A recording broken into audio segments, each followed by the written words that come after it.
కాలేయంలో ఎలాంటి సమస్య వచ్చినా అది మొత్తం శరీరంలోనే సమస్యలను కలిగిస్తుంది. కాలేయానికి సంబంధించిన అనేక వ్యాధులు ఉన్నాయి. కానీ కాలేయ క్యాన్సర్ అత్యంత తీవ్రమైన మరియు ప్రాణాంతక వ్యాధి. కాలేయం మన శరీరంలో చాలా ముఖ్యమైన భాగం. కాలేయంలో ఎలాంటి సమస్య వచ్చినా అది మొత్తం శరీరంలోనే సమస్యలను కలిగిస్తుంది. కాలేయానికి సంబంధించిన అనేక వ్యాధులు ఉన్నాయి.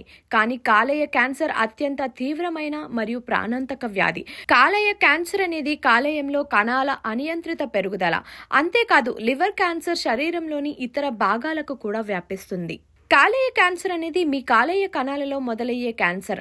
కాలేయ క్యాన్సర్ యొక్క అత్యంత సాధారణ రకం హెపటోసెల్లర్ కార్సినోమా. ఇది కాలేయ కణం యొక్క ప్రధాన రకంలో ప్రారంభమవుతుంది. కాలేయ క్యాన్సర్స్ పెద్ద పేగు, ఊపిరితిత్తులు లేదా రొమ్ము వంటి శరీరంలోని ఏదైనా భాగంలో కూడా సంభవించవచ్చు.